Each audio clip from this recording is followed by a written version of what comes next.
Tranga mampalahelo no sady mahavaky fo no niseho tany amin'ny faritra Tsinanana Nosy satria tetehany Ilay raha tamin'ny antsy ny vadiny izay hoe vadiny defamandriny zany ka maty tsy tradrano ilay vehivavy taorian'izay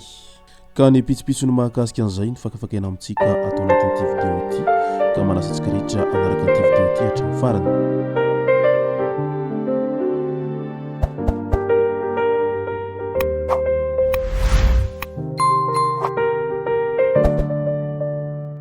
Ny tonga tsy miaraba hono namantesitra ka dia faly miaraba isika rehetra mpanaraka tsy tapaka an'ity chaîne ity tenako amin'ity androandroany ity arakin'izay efa natsipiko zay dia ny mahakasika ny tranga mampalahelo izay niseho tany mananaravaratra tany no tena iompanantsika atao anatin'ny ity vidéo ity. Ao anatin'ny tokantrano dia matetika misy foana ny fifandirana eo amin'ny mpivady izany na io ny lehilahy no mitarika an'izay olana madinidinika sy ny fifandirana izay na io ny vehivavy no mitarika an'izay ao an-tokantrano ao ary matetika rehefa tsy mafehy tena ny ao anatin'izay fifandirana izay dia miafara amin'ny fifamonoana na ihany koa miafara amin'ny ady izay ahitana fikasihan-tanana mihitsiny eo amin'ny lahy sy ny vavy ary izay indrindra no ilana an'ilay hoe fahafehezan-tena sy fahaizana mifehy ny fihetseham-po ao anatin'izany rehetra izany fa raha tsy izany dia mety teradoza ho anao sy teradoza ho an'ny vady andefamandrinao izany rehetra izany ao anatin'ny indray mpimaso ary io ny fotezitra tsy nanandrariny ka izay no tokony ilana an'izay hoe fahaizana mifehy tena ao anatin'izay hoe fihetseham-po diso tafahoatra izay fa sao dia tratrany patsaraitsomby vava ka hoe tahak'izay ka tahak'izay eo anatrehan'izay adiny mpivady sy ny tsy fahaizana mifehy tena ao anatin'izay hoe fotezitra izay dia izany indrindra no nitranga tany amin'iny faritra Tsinanana Nosy iny ary tena nahavaky fo izany tranga izay niseho tany amin'izay toerana voalaza izay. Tokony ho tamin'ny ray ora maraina no nitranga ny herisetra teo amin'ny mpivady izay tao amin'ny fokotany Antanambao tao amin'ny commune Ambonivohitry ny Mananaravaratra. Araky ny vaovao dia nitetehan'ilay rangahy tamin'ny antsy ny vadiny ka nahazo ratra mafy teo amin'ny tanany sy ny lohany. Raha mbola ny antso vonjy ilay niaramboina dia nahare izany ireo mpanofa trano manodidina ka tonga namonjy azy ary nitondra azy haingana tany amin'ny hopitaly. Indrisy anefa fa tsy tana intsony ny ainy noho ny hamafy ny ratra izay nahazo azy. Taorian'ny zavanitranga moa dia nandositra ilay lehilahy ary niezaka ny karoka azy ny mpitandro filaminana tao anatin'ny izany rehetra izany. Marina fa teratany Mauritiana ilay lehilahy izay namonina faty any vady andefamandriny ity ka nanaovana antsoavo ary nanaovana fampilazana fa izay rehetra mahita toerana misy azy dia mba hampandre avy hatrany ny mpitandro filaminana sy ireo manodidina mba ahafahana manohy an'izay hoe fanadihadihana ny amin'ny mahakasika an'ity lehilahy izay nahavandoza ka namono nahafaty ny vady andefamandriny tao anatin'ny ady tao anaty tokantranon'izy ireo zay. Tsy niandrela taorian'izay moa ny mpitandro filaminana sy ny fokon'olona dia niroso avy hatrany tamin'ny fanarahan-dia ity lehilahy teratany Mauritiana izay nahavandoza ity. Hitan'ny mpitandro filaminana ny toerana izay niefenany ary niezaka ny sambotra azy ireo mpitandro filaminana ireo fa saingy tsy nanaiky ho samborana ilay lehilahy teratany Mauritiana ka namaly moa izy tao anatin'izay fisamborana azy zay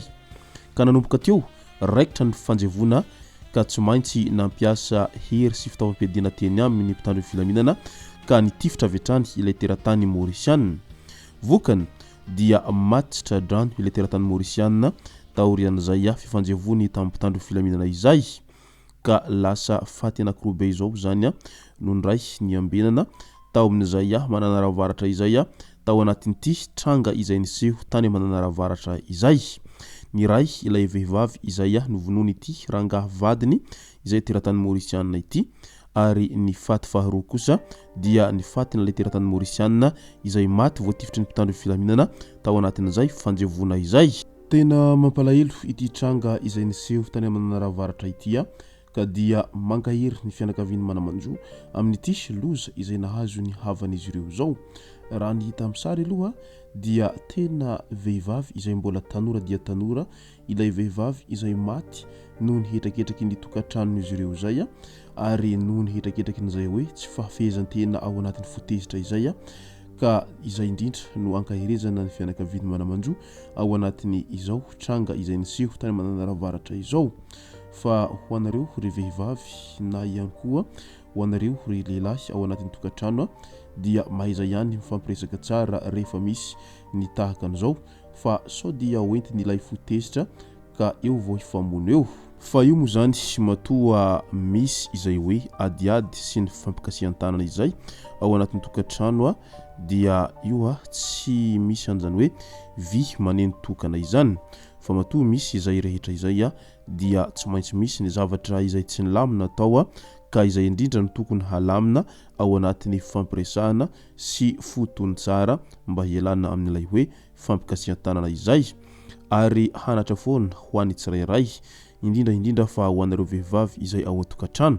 rehefa manambady ianareo ka mankaty anareo ny vadinareo ary mahavita mikarakara anareo sy mamela anareo dia mba asio hajany ihany. Fa rehefa tapa-kevitra ny saraka na ihany koa efa tsy vonina ny hanambady azy intsony dia aleo mifampiresaka tsara ary mitsotra ny marina fa tsy hoe hanaonao foana any ambadibadika any rehefa aveo dia tratra amin'izay dia raikitra ny famalinana sy ny adiady madinidinika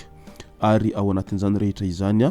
dia maro amintsika olombelona no tsy mahazaka an'izany hoe fahadisom-panantenana izany satria mety diso natikanao loatra ilay vadinao ka rehefa aveo tratrany amin'izay ilay laingalainga izay nataonao tao anatin'ireny fotoana lava ireny ka mety hiafara amin'izay hoe fifampikasihan-tanana na ihany koa adiady ao anaty tokantrano izay ary tsy ny olona rehetra kory no afaka mifehi-tena ao anatin'izany fotezitra izany fa maro ny olona tsy mahavita mifehi-tena ao anatin' izany rehetra izany ka izay indrindra no tokony samby mailo ary izay indrindra ihany koa no tokony hisy fifampanajana ao anatin'izay hoe tokantrano izay. Fa rehefa tsy mifanaraka dia aleo misaraka tsy misy maratra, aleo mifampiresaka tsara ao anatin'izay hoe ndao hisaraka fa tsy mety amintsika intsony ity fifanambadiantsika ity. Ka noho izany dia ataovy hanatra foana izany hoe fifampikasi-tanana ao anatin'ny fotezitra izany fa mety teradoza izay tsy ampoizin'ny tsirairay. Ka dia izay sy izay no masaka azona roso tao anatin'ity video ity tombokilasy tombokivavy misaorantsika rehetra nanaraka an'ity video ity hatramin'ny farany. Azadino ny milaiky ny videontsika ary tsarovatra ny abonneo chaîne antsika mba ahafahanareo manaraka tsy tapaka ny video izay lefa eto isan'andro. Tombokilasy tombokivavy mankasitraka dia mirary soa.